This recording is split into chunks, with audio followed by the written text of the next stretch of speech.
Shout out Bruce Gas, aka Toka 2. You know I had to drop a track for my boy. Where you at? Yeah, I've been in your rapping boys out here telling favors. I'm the hardest young nigga, I ain't signed to no label. Hey, Bruce Gas putting them fights on the table. Calling that boxing since Kane versus Abel. Smoking so much gas, you would think that shit was fatal. On the people's champion like Muhammad Ali. Shout out Bruce Gas, one day we gon' meet. Yeah, we gon' blow it down, we gon' smoke hella weed. Yeah, we gon' blow it down, take a hit out the Toka 2. Slipping hella shots, feel like Tyson with the people. Little Glock on my side, but it hit just like Isaac Cruz. Shout out Magic, that real shit, that's my fucking dude.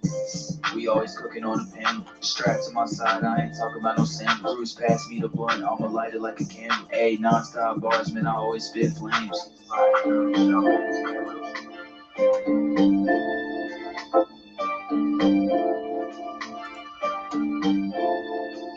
Feel like Bruce Gas always got a different strain. Bitch, you ain't like me, you can never feel my pain. You win and you lose, well, this a fight game. Don't beef on the net and the shit won't change. Said that on the stream, gotta do it for the game. Said that on the stream, gotta do it for the chat.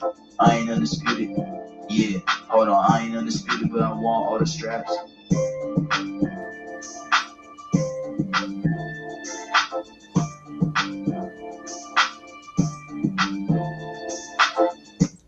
There we go, man.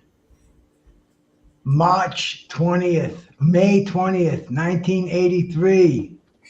My man, 15-0, terrible Tim Witherspoon, stepping in the ring with a monster with 34-0, Larry Holmes, the WBC Heavyweight Champion of the world. Nobody gave him a chance except Tim's trainer. Anyway, man, good evening. Good to see you all, man. I got the champ over here. Tim, what's happening, my brother? I went to work out so I could be like a little sharp. And I went and worked out. I think it was LA Fitness or something like that.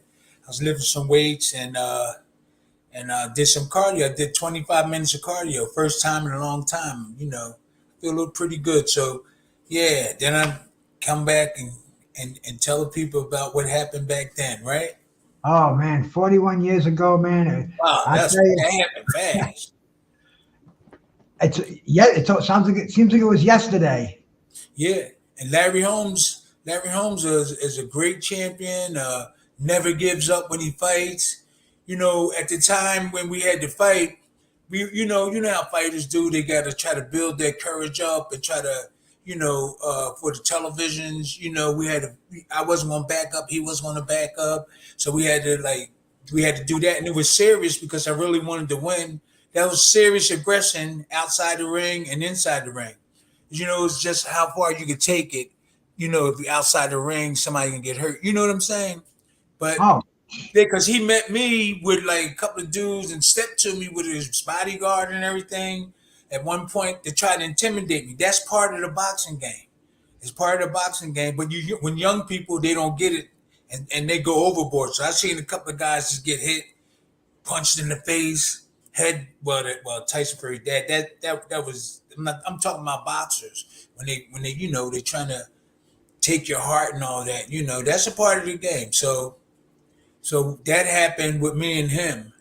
That happened with me and him in Vegas. He tried to scare me. Yeah, he tried to scare me. We was walking in the hallway. And he had a whole bunch of guys, and it was just me by myself.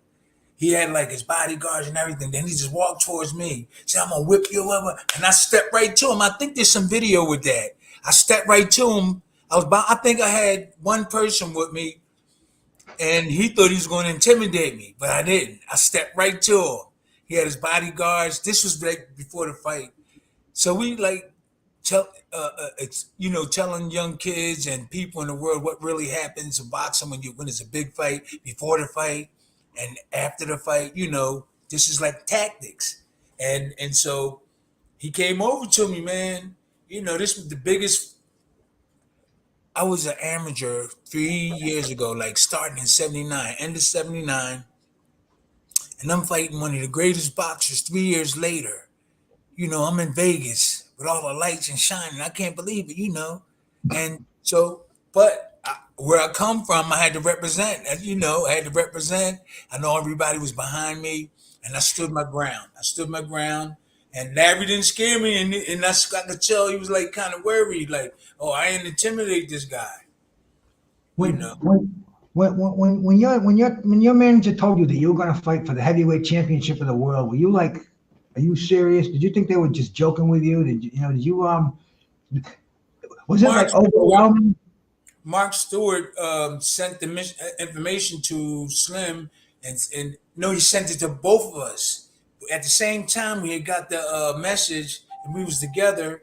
And I said, "Wow, Slim, don't you think that's a little too soon?" He said, "Man, you're gonna kick his ass just like that." He said, "You're gonna kick his ass," and I said, "Okay, that's the confidence I had in my trainer. He taught me defense. He taught me offense, and in this fight, you'll see." That I was really confident. That's why I had my hands down. I know my hands were supposed to be up here, but I know when he threw that jab, I kick it up. He hit me with the jab. He hit me with the jab. I only had 15 15 fights. fights, Yeah.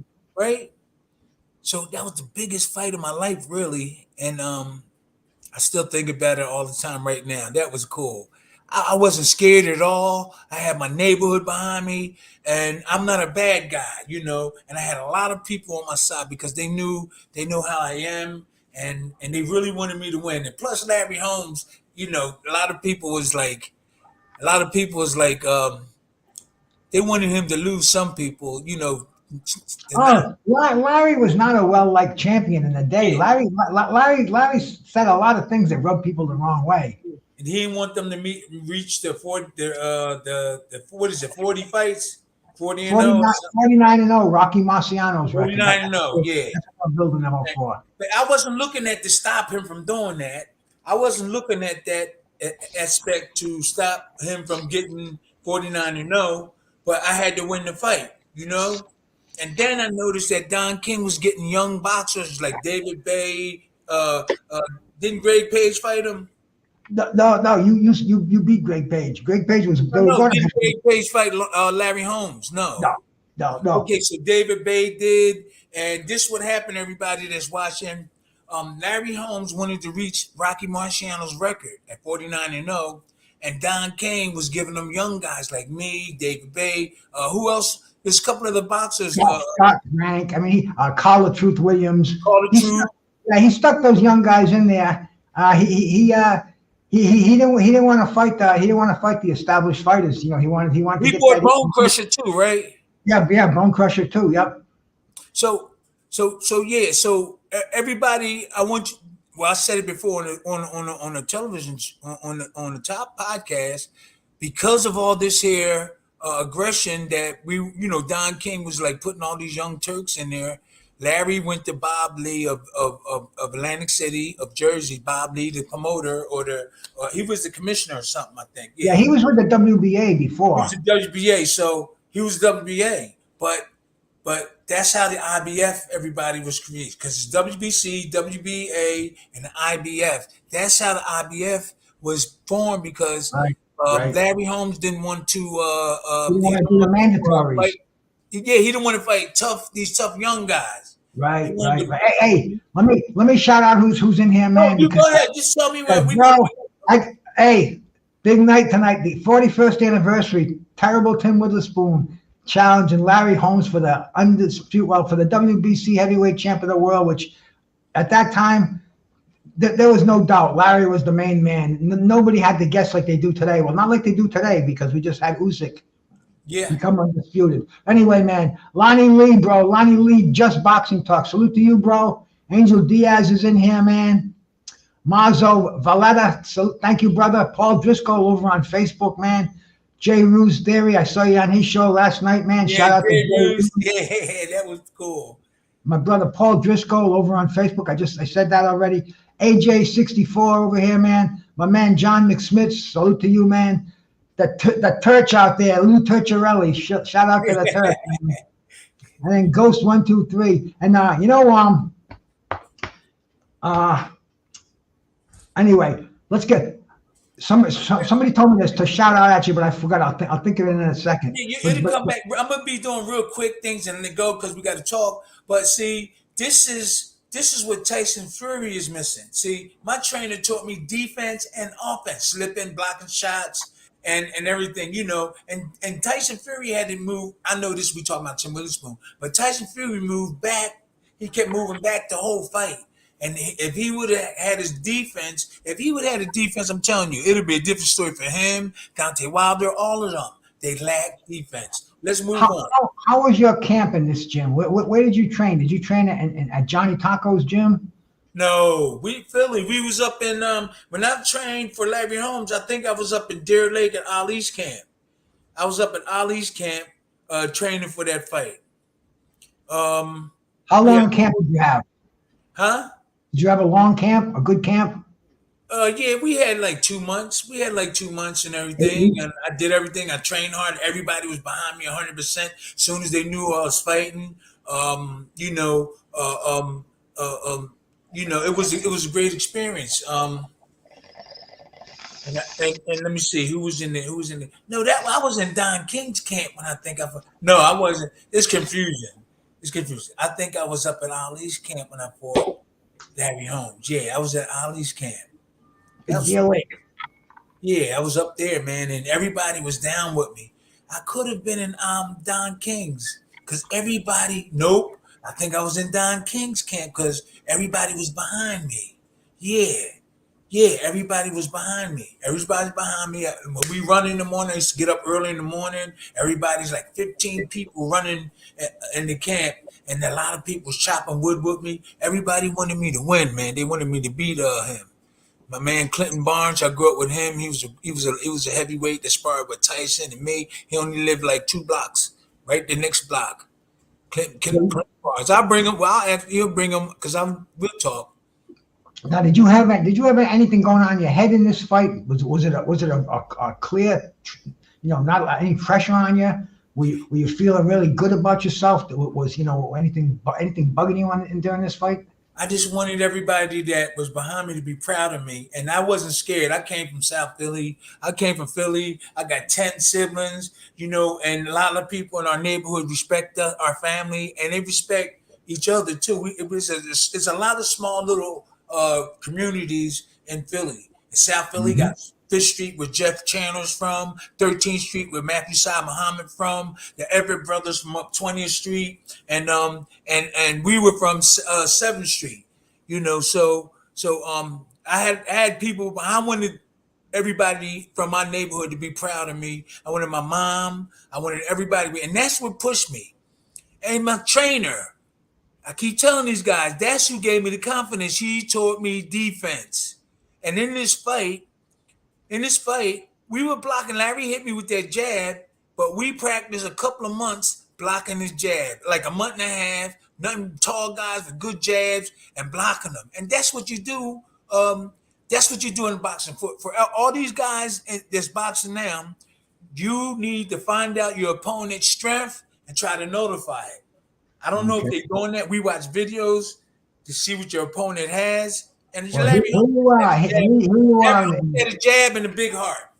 Now you're in the center ring. Mills Lane's just told you go back to your corners.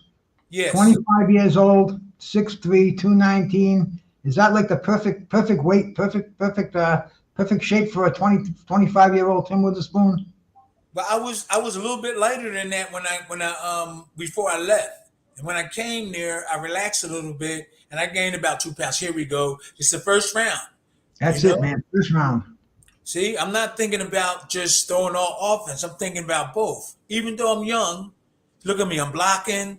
It's a strategy. And that's what a lot of these boxers should do. Larry knew that his jab couldn't affect me, and so he had to switch to something else. See, because I had my hands up. I'm chasing him. Look at that. I'm chasing him. Mm-hmm. And I'm just learning right now. 15 fights, and I'm fighting one of the greatest boxers and during that era. De Niro Sparta. Salute my brother. Yes. Now, Larry had a good jab, but if your guys notice, his defense is not that great. You see? His jab and his courage, his heart, that's his defense, but technically he don't have a defense.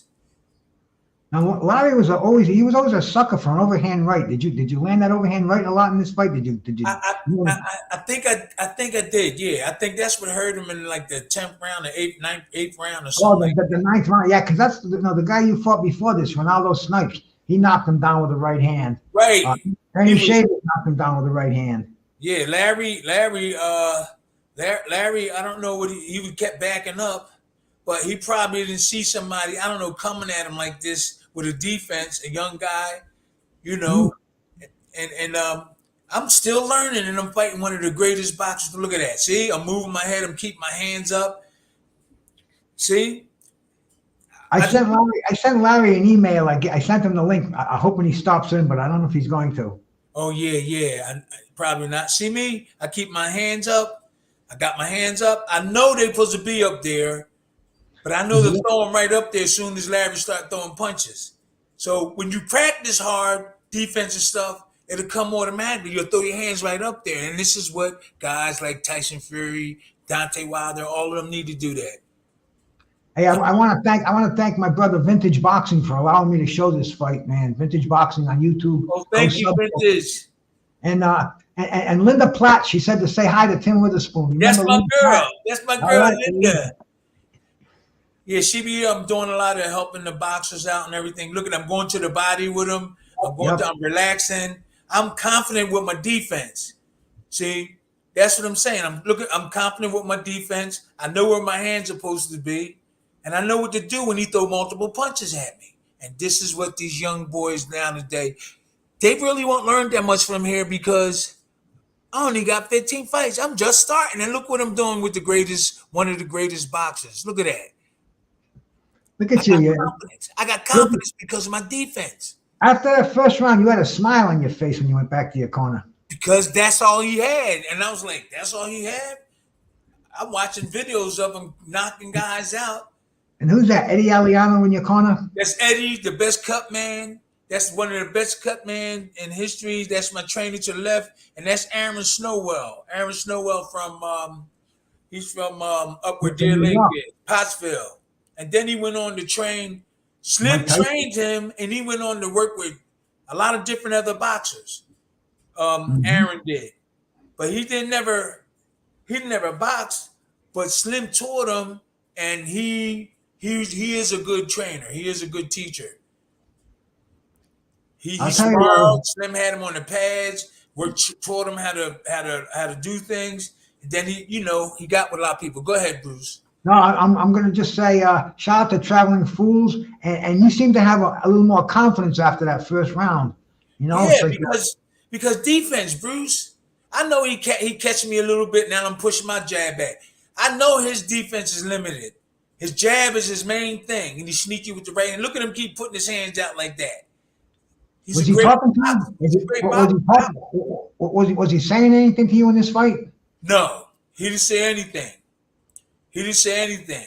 He was confused because he didn't know what I was trying to do, and I didn't give him that jab like most of his opponents. I didn't give my face to him, but he did catch me with some jabs in my face. But look, my hand's up there. So see, he's hitting my hand. Now I'm not going to say he didn't hit me. Yeah, he hit me. I was so relaxed. I was having fun. I wasn't pressured either. I was like, wow, I'm fighting I wanted my people to be proud of me, and I learned more later on down the line. Right now, this was fast course. My trainer got me ready. Like I said, I only had 7 amateur fights. Imagine me having like about maybe 10, maybe 15 amateur fights and maybe 24 fights. I could have knocked them out. Maybe I could have did it here. Look at that. I got my hands up. I'm just picking them. And I confused him because I wasn't there for his punches. Mm-hmm. See what I'm saying? If I was there for his punches, he would get more confident. Yeah, because Larry had a nice right hand, and he just wasn't, you weren't there for it. I got my hands up. I'm not moving there, so I'm not giving them nothing. So everybody would have to watch my fights down the line because I only had 16 fights, and look how good I did. You call that the Philly shell, or is that something else? No. The Philly shell is just I was going to do a podcast with it. It's just this. That's all it is. All that other stuff Mayweather doing, that's not the real shell that I learned from the old heads in Philly. The shell is only this. It makes sense. A shell like an Mhm. egg, and it doesn't move. So the shell that they talked about was this. That's all. And you catch punches on. That's the shell. That's the Philly shell. But all that other stuff, so I don't know where that came from. And I didn't hear about the Philly shell till like 5 years Oh, after I was I retired. I didn't Slim. None of the trainers never said Philly shell to me. yep. It's a new term. I think the internet invented that word. Yeah, or somebody that don't know. I don't know. Okay, so we trying to out jab each other, or right now he catches me, but I had that there. I had that, yeah. Come on, boy. Come on, fight me. See how I just stepped to him? Yeah. Oh So yeah, man. And you got what about 19,000, 18,000 people screaming over here in this arena? that was in Vegas. That was the Dunes. Yeah. That was the outdoor arena. Who's that? Marvelous Marvin Hag. Oh, Mike. That's right. Mike Mike Weaver fought. Weaver's, yeah. He fought See, Mike Weaver's Michael he fought Dopes. Dopes. Yeah, he Yep. fought Dopes. That was the preliminary to the co-main event to your main event. Right. And Michael Dokes, he lost the 15 round. Oh well, no, he got knocked out in the first round, right? By By Weaver. was it the first round? No, he got knocked out in the first round by Weaver got knocked out in the first round by Dokes. The referee stopped it. Big controversy. Okay, yeah. Yeah, I remember that. I was watching that like about 10 days ago. That's right. Oh yeah. Okay, what round is this? Round number 3. See, round number 3. See, I'm relaxed. Look at that. Now, boom, I dug in his body. See? Yeah, good body shot. See, so if he can't keep hitting you with that jab, and I want everybody to understand this, if he would have kept hitting me with that jab, his confidence would have went up. But my head wasn't there all the time for him. And he probably knew that I had a good trainer. He probably knew I was well trained, that I was in shape. He knew once that jab couldn't get, and I wasn't scared of him, he had to do another plan. He figured probably he'd just jab me out, but no. Yeah, and even when Larry did his comeback tour. See that slip? See him slipping? Go ahead. His comeback tour? Well, when he did his comeback tour, he rematched Bone Crusher Smith. He rematched Mike Weaver. Why didn't he rematch Tim Witherspoon? You know? Hey, Bone Crusher, like I talked about before the first fight, I just shut him out every round. He might have won one, but out of 12 rounds, I shut Bone Crusher out. And the second time, it was political. I gave him the fight just to get away from Don King and move on. Oh. Look at that. See, there's nothing there for him. So I had fun fighting Bone Crusher the first time. Oh, you look at me, I was having fun. And I'm learning here. I'm learning. I just want everybody to be proud of me. Looks like you're having fun in here. Huh? Looks like you're having a good time in this fight. Listen, if you know that you could block these punches and you pretty good in defense, you'll do the same thing. He caught me on the top of the head right there. But we was confusing them because everybody is there just so he can hit on them. Everybody's there so he can, I was blocking his punches. Moving to him.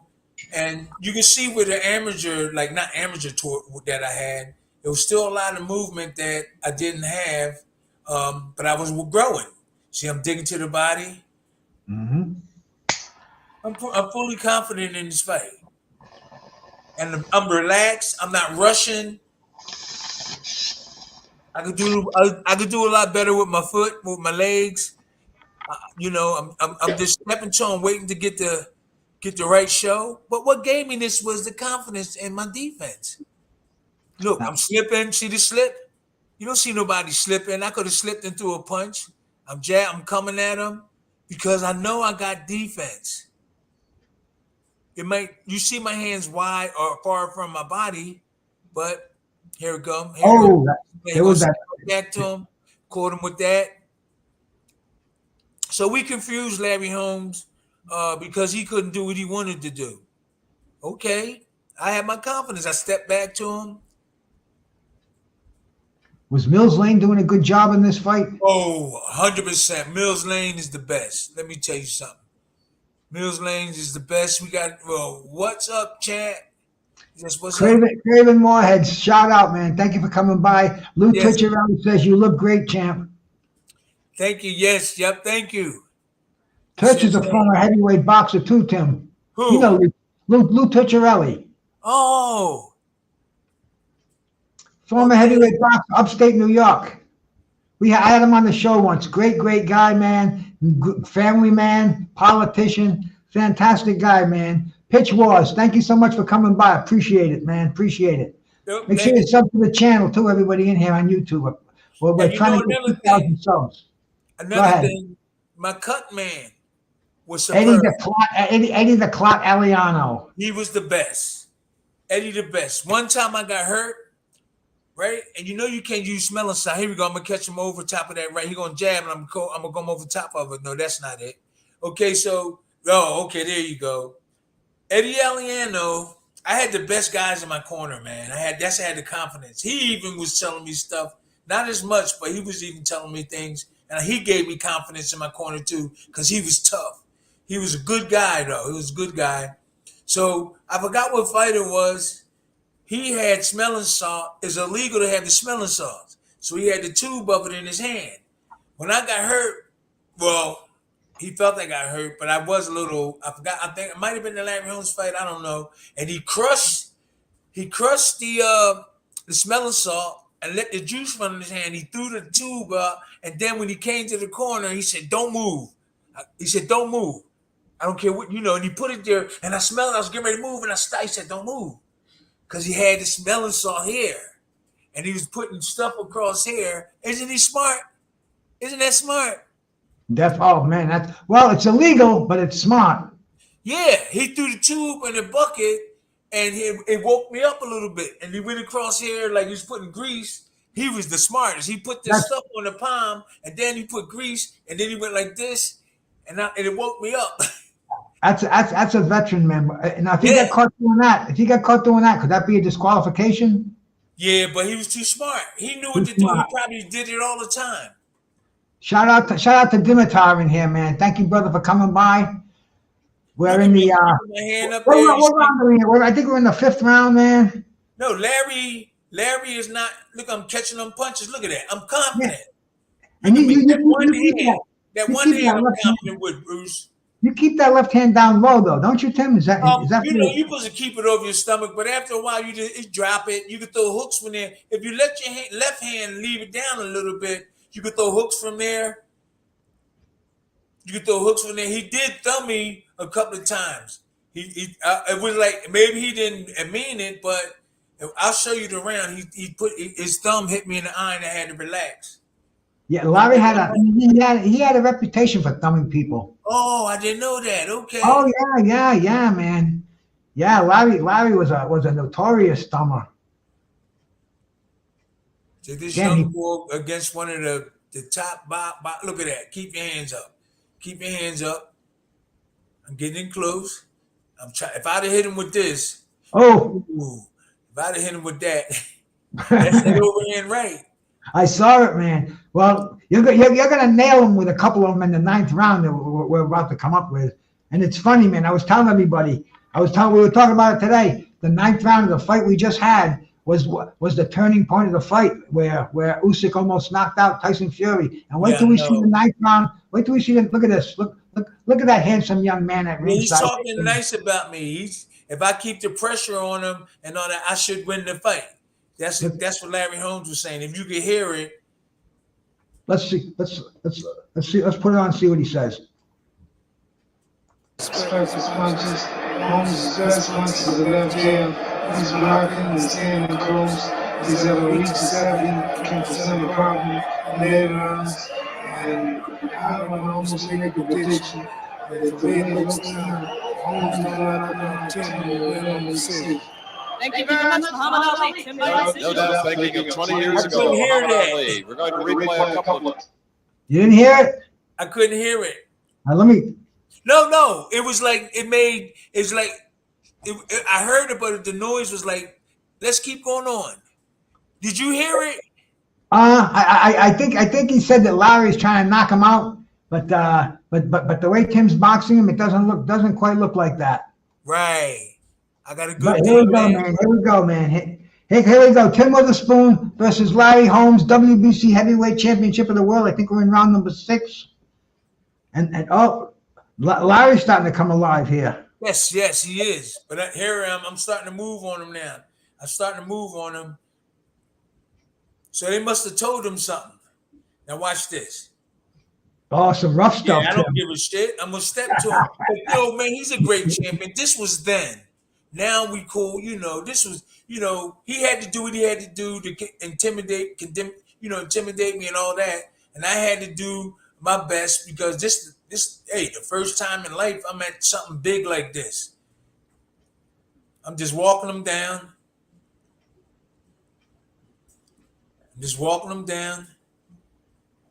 Looking good, brother. Hey, appreciate all you new cats in here. Joey Foster, Tiger Cat. Thank you guys for stopping in here, man. How can you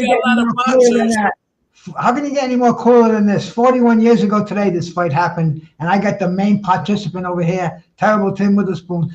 Some people say this was the biggest robbery of the 80s. Right. The biggest robbery of the 80s right here. But I started saying that you got to do a little bit more than just win when you're fighting a guy like him or the champion. Now, if you're not known, you can probably, but I had to do just a little bit more, and they would probably they couldn't stop me from getting it. But I did enough. But when you're fighting somebody like that, you got to do a little bit more than just enough. Yep. And it was by 1 point on one judge's card. He scored at 113, 115. If a round had been changed differently, you by 1 point, you'd have been the heavyweight champion of the world. So, but didn't somebody give me 1 round?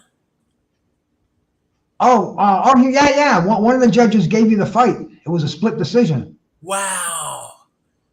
And the other judge who judged it for Larry Holmes was 113, 115. So that if one round had gone one way or the other, the whole outcome of the fight. But look at you now. You're starting to bull him into the ropes, push him in the corner, keep him there. Yeah, I was waiting for 2 minutes. Uppercut. Nice stuff, bro. Nice stuff. He lucky that I ain't had 5 more fights, because he'd have been in trouble. I guess they figured, well, Tim would do good, but Larry, nah. Where I came from, I wanted them to be proud of me, man. South Philly, and really everybody in Philly. You look at that. Kevin Knight says, I watched this fight. I'm 52. Oh, he did? Oh, Joey Foster said, this is crazy. The man, the myth, the legend, Tim Witherspoon is on here, man. There should be 10,000 people in here. Yeah, they should be, but hey, man. This is just a part of my career where I was just beginning. They figured they probably could just push me around and knock me off, and Larry can go reach Rocky Marciano's record. But I showed them, man. I said, nah, I'm not doing that. This dude is no stepping stone over here. Oh, yeah, I'll tell you, I think Larry had his best round right there, though, man. Larry got you with that right hand a couple of times. Yeah, he caught me, but I think he was more worried. Who's Larry got? Larry got Eddie Futch in his corner? Yeah, I think it's Eddie Futch and his brother. All right, so here we go. Round number 6. Larry, you try to take his head off with that right hand that time, bro. Just remember, guys, I just started fighting a couple of years ago. Just remember that I had a good trainer. You get any butterflies fighting in front of 18,000 people? Nope, I had the confidence. Look, I went over there with 60,000 with Bruno. Look, just missed that right hand. See that? Yeah, but you went over there after the Bruno fight was after this. Yeah, I wasn't. When I see the fans screaming, that helps. That I don't get nervous. That was like, wow, the fans are screaming. That's what motivated me. That's what motivated me, Bruce. So Larry really should be going to work. Here it is, a young kid. Well, I'm 25. Look at that, missing them punches. I'm gonna dig to him. I dig him. I'm digging right to his. I kept drilling that right hand. There you go. His whole left side was red. I was doing that Hitting him all like the a fight. bass drum. And Larry lost a lot of weight for this fight. He claimed he had diarrhea. He said all kind of, he made a lot of excuses. You know how they make excuses? Larry made the excuses in this fight. Yeah, I didn't know that. I know his weight came down. Yeah. Here's what he said. He said he lost a lot of weight, and after the weigh-in, he ate steak and corn, and he said he had diarrhea. And if he had diarrhea, why would he wear white trunks, right? I understand. Yeah.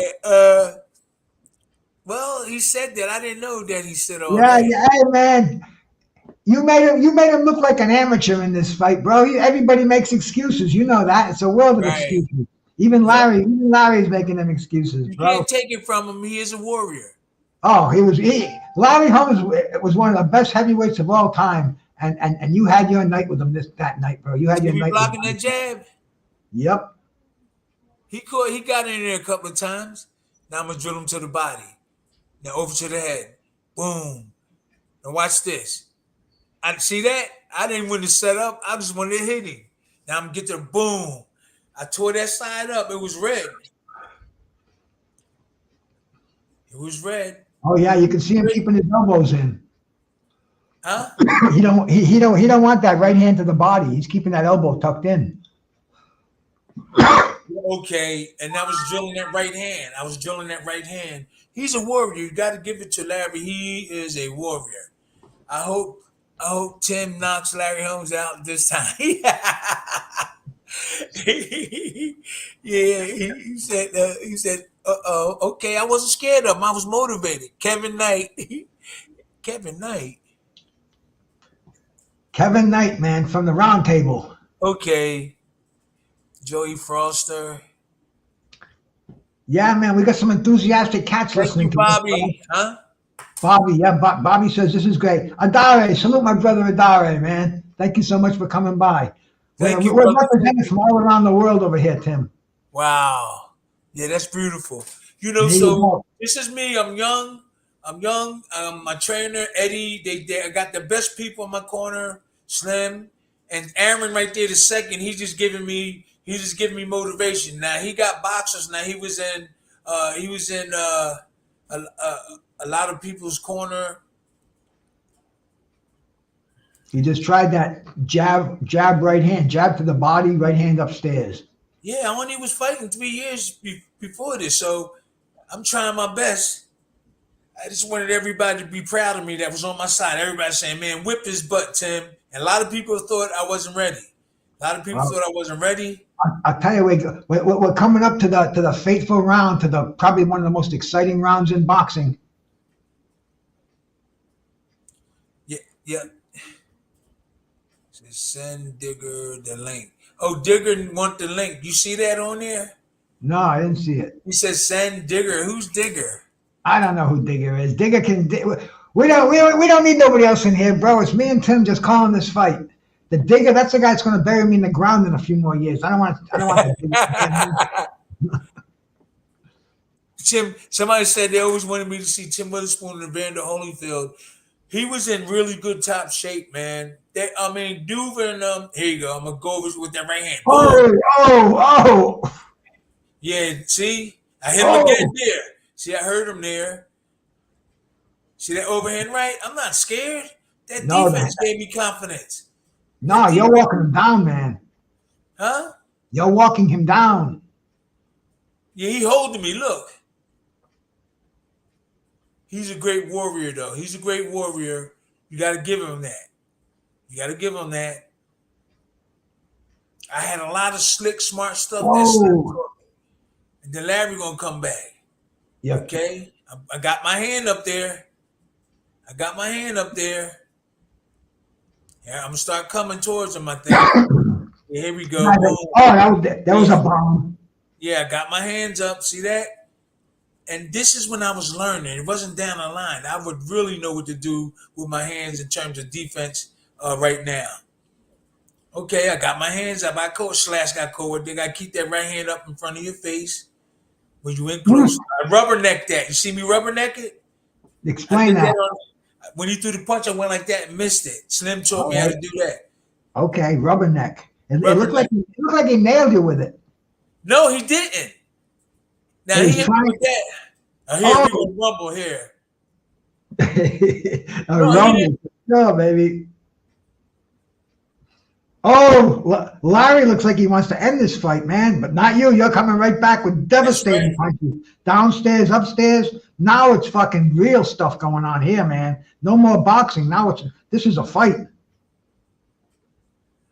I always got my defense ready. I always got my defense. That's what gave me the confidence. You know, and the people that was behind me, he caught me with that shot. He caught me with that. Look at that. That's the rubberneck like with the shoulder roll. Now when the bell would have come, I could have, okay. He came back. He's a warrior. He came back, Bruce. Yes, he did, man. And But if he would have those instead of the jab and the right hand, if he learned how to do the proper stuff, he would have been all right too. You know, you can see that he became a great champion with just the jab. oh, Yeah. you nailed him with that overhand right. They just showed it on slow motion. Larry is limited. He got a good jab, and they catch you with the right hand. But all the slipping and all that other stuff, you don't see him doing that. The Big Cheese. Hey, thank you so much for coming by, Big Cheese, man. Traveling Fool sent you here. Traveling Fools is my brother, man. He turned me on to the trivia game, and we do that over here a lot now too. Big Cheese, what's up? Appreciate the subs, man. I'm zoning in on 2,000. I might have it before the day's over. You never know, man. I see a lot of new people here. 2,000 subs. What subs? Sandwiches? No, for my channel. Oh, okay. All right. Subscribe. Although I could go for a nice sub right now. Go see Red down in Philadelphia. Get one of those hoagies. Red, yeah. See, so I'm just right now. I know he been in my trainer busy talking to me, telling me exactly what to do. I'm gonna tell you something. Those guys that be in like Deontay Wilder's corner and like Tyson Fury, they miss out. I wish they could have heard the things that my trainer was telling me. They would see what I'm talking about. You know, professional stuff. You know, tell you, but look at me slipping. I'm moving. I'm not giving Larry nothing to touch. Yup. And I got too many fights. Imagine me having 20 fights. I would have knocked him out. I would have got in good shape. I teased him just now. He bounced up and I did it. I always look at that and remember that. He bounced up and I teased him. Okay, so they kept in my corner telling me to do this. Aaron told me. Then Slim was telling me. Then Aaron told me something. Even Eddie Aliano was saying certain things that he's seen. I had a all-star corner in my corner. All-star corner people in my corner. L Dub, thank you, man. Peace, and thank you for the sub. And here we are, man. We're halfway through round number 8. Look at that. I'm missing punches. See that? I'm missing the punches. You see me? And he got me with the jab here and there. But I was fully confident because I knew that I could block most of his punches. You know? Why should I bounce back? You can bounce back. Sometimes you just warming up and stuff. But no, I'm full steam ahead at a pace that get my rhythm going. You know, get your rhythm going. And I just wish I was in Mike Tyson shape or who's in Evander Holyfield shape. Man, Yeah, but those guys didn't have the skills that you had, you know. That's what I'm saying. I wish I was in their type of shape. You mean a little stronger? A little more. See, I came to the era where the trainer didn't want you to he didn't want you to lift weights. You know what I'm saying? Evander and all of them was lifting weights. So I came, my Slim didn't want, he said, look, don't stay on the weights too long. You know? Imagine me building my body up like Tyson and Tyson is natural, but Evander and Tough and those guys, because my body wasn't like that. My body wasn't like that, but I was getting there. All right, man. Larry was successful. He's not muscular. This next round, man. This was probably this was the round of the year in the most controversial fight of the year. But this next round, man, you got to watch this round, because this is the round that the title almost changed hands. I was having dinner with a friend of mine, with my first wife, 1983, and man, I almost choked on my food in this ninth round. Look at them working on me. Look. You're okay. Look at that, Bruce. Look at them working on me. Telling me. Look at Eddie.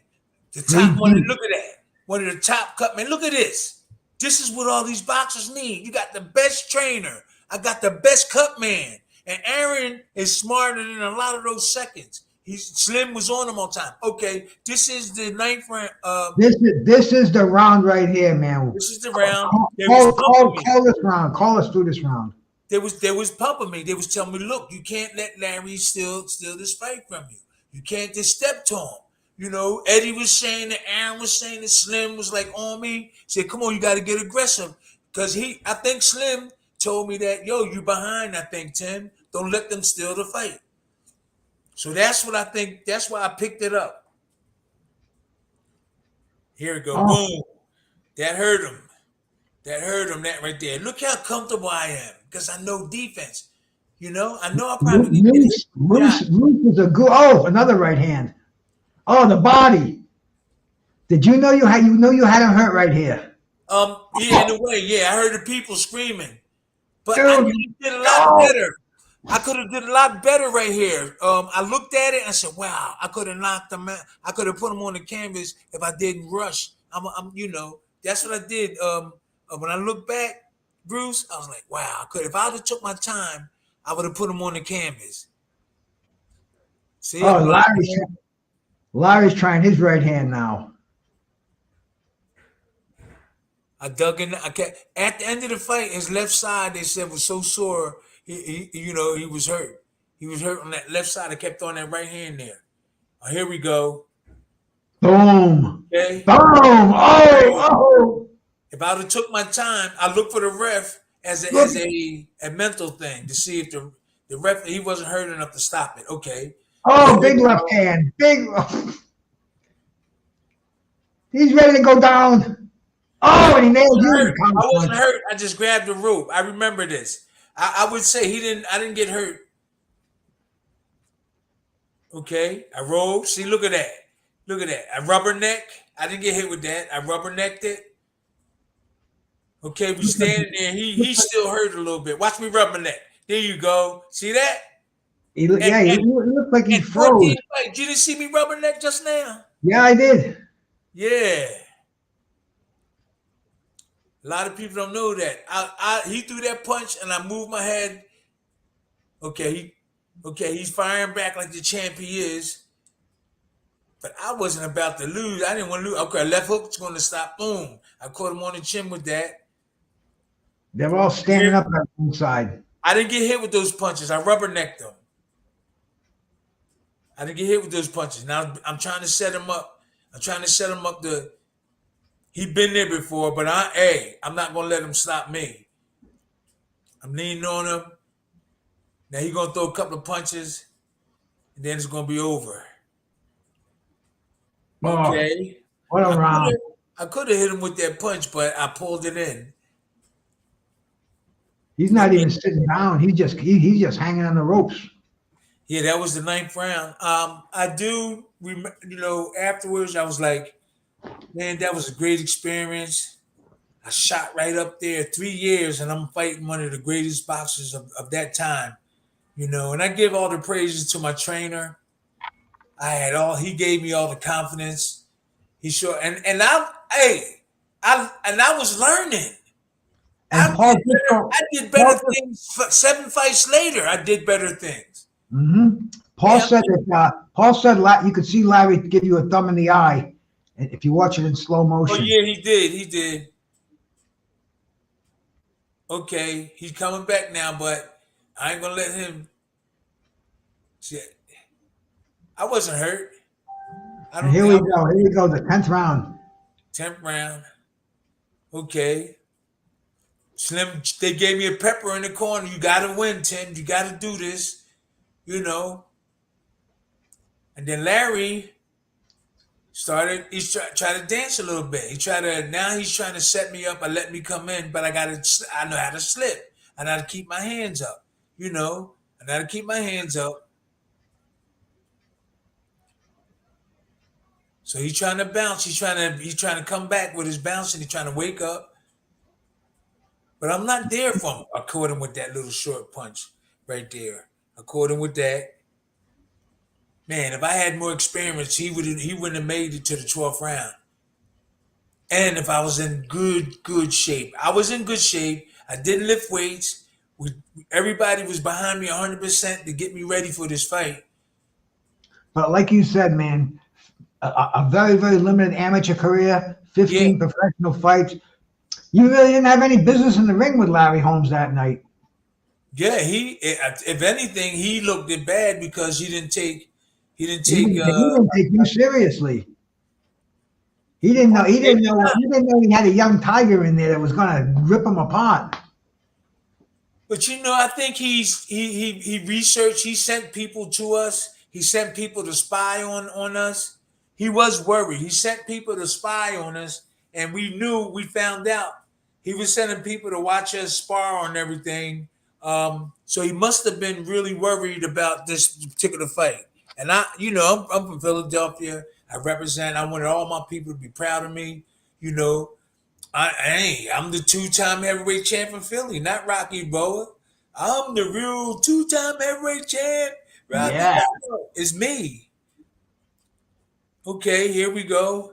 And you should have been the 3-time. Oh, and there we go. Yeah, I just wish I had a little bit more time. I watched this fight over and over again, and Larry should have really outpointed me and tried to knock me out. I had a lot of people on my side that was behind me, man. My family, my neighbors, and when I went home, everybody would look at it and watch me dance. I could have did a better job than this. See this? Yep, little Ali going on there. Yeah. Yep. Oh, almost made him that right hand too. I could really dance better than that, but my trainer told me to get down on my feet there, and I waved at him. Now I might get killed with this right. Look at that. Look at all that confidence. Damn. I didn't know you had that kind of footwork, Tim. Yeah, Bruce, is the defense, my trainer, I wasn't really worried. And that's what I keep talking about with these boxers today. What gave me the confidence when everybody listening was that I know that I was training to block punches here, block here, block there. There's a lot of boxers wasn't taught that because their trainers don't know how to teach them defense. They could teach them, they put your hands up here, but there's a lot you can do with your hands by standing there catching punches and delivering back. Boom, bam, catch, jab, slip. You don't see none of that with Larry Holmes, and there's a lot of other boxers during that time there were other ones that did it, but nowadays you don't see nobody doing it. No. You might catch one of the lighter weights doing it.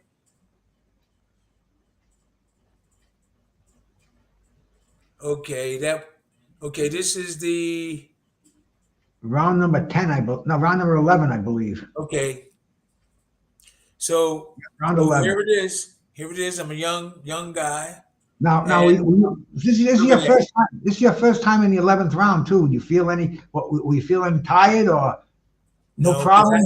I had a lot of people behind me, and I just don't want. Larry said a lot of negative things. I think that was a part of his plan to win the fight. He said he was gonna knock me out and take my girl or something. He said I was a bum. I don't have no money. He did a lot of things. To try to get me upset, but it didn't bother me. It was just between me and him. Bruce needs less than 20 more subs to hit 2,000. Let's do it tonight. Hey, I'll get there, man. I'll get there. I'm not concerned about it. Thank you, Big Cheese. Alonzo, amazing. Salute, brother. Good to see you in here. Big cheese. Yep. I mean, dude, this was such a big fight All right. in the 80s, and we're still talking about it 41 years later. Shit, man. So what is it? I know. What is it? Andre or Andrea? Adari. What's that? Adore? What is that? Adari. Adore? Adari. Yeah. Adari. So listen. I was really never taught no footwork, just the basic stuff. I just started hearing people talking about footwork. I never heard the old timers talk about footwork, but they would set your feet in a certain place and you could develop movement when they tell you move this way. There's just certain things like that. But when people talk about footwork now, I don't understand them. It's natural footwork like Ali. That's what I be thinking. Footwork. But there Now, is a certain way. There is a certain way where you plant your feet and movement where you move. But to trick somebody and move around real fast like footwork, that's what I be thinking. I be thinking footwork. how about right now? Are you thinking this fight's going to go to the scorecards? How am I doing? Am I ahead? Am I You know behind? what? You know what? I was thinking, and my trainer, they was on me. My trainer was on me. He said, "Look, Eddie Aliano too." Eddie and my trainer said, "Look, man, they're gonna take this fight. You got to keep putting pressure on him. Look at me, just slipping side by side, trying to hit him. You know." Yeah. So our corner, we were confident. They were satisfied. I did everything I was supposed to do. Um, to me, it was just that Larry Holmes had all these fights. He's a great champion, and you got to do a little bit more than just win. Uh, Outpoint. You got to do just a little bit more and convince the people. I Man, felt I won. Everybody in my neighborhood, a lot of people felt I won. But like I said, you got to do just a little bit more than just winning. But one of the judges had me winning, but to push hard, and there's other two to convince them. Some of them are probably favored Larry Holmes because of his career and stuff.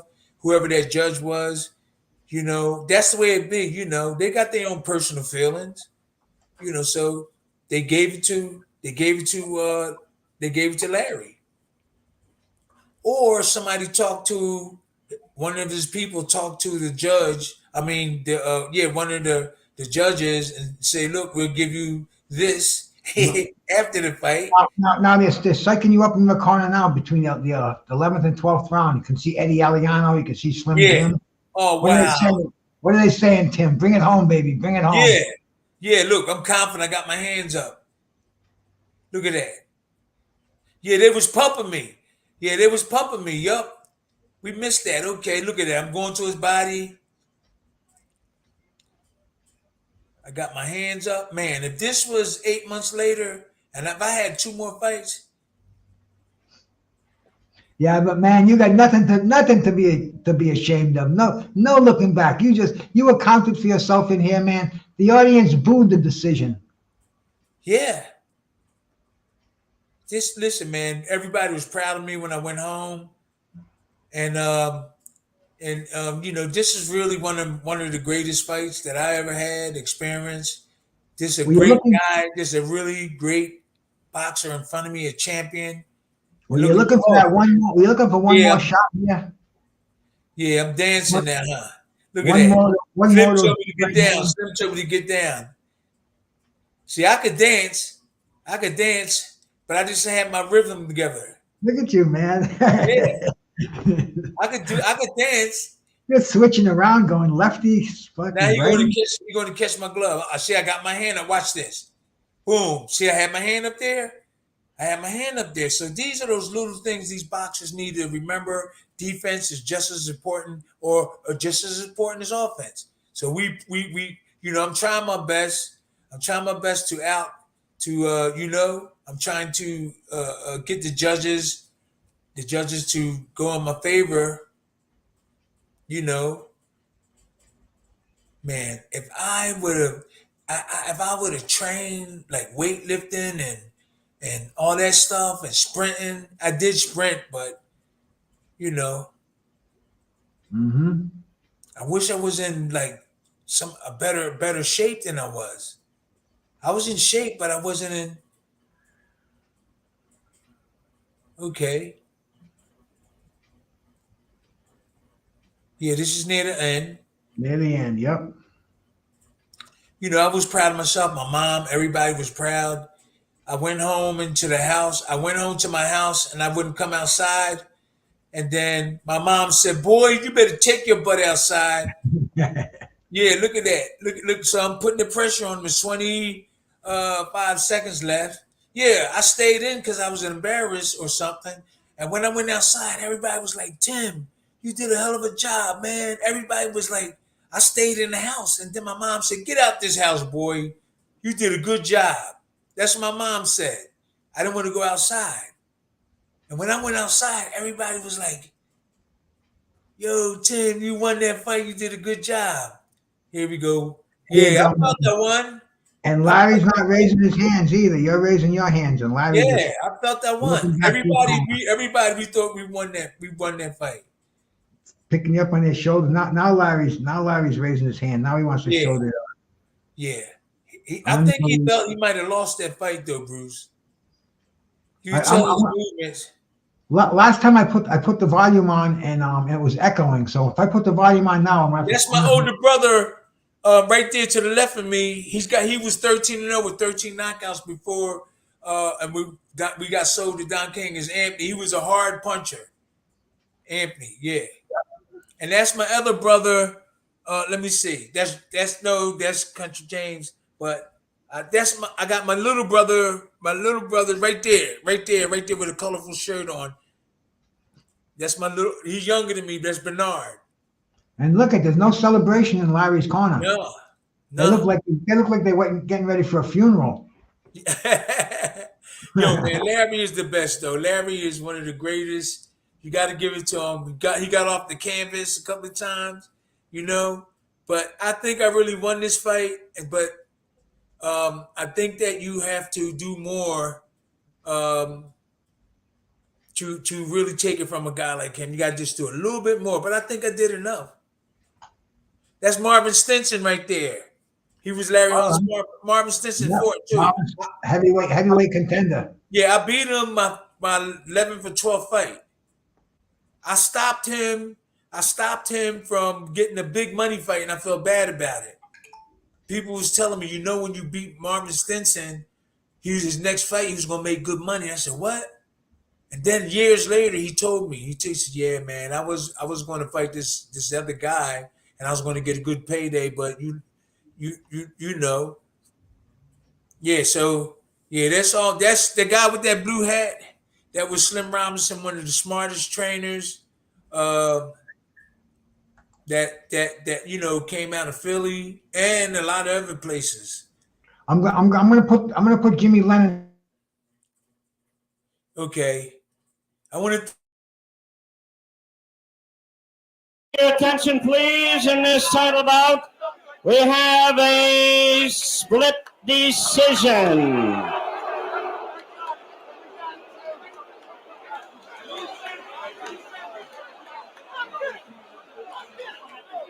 Chuck Hassett of California sees it 118. Larry Holmes to 111. Tim Witherspoon.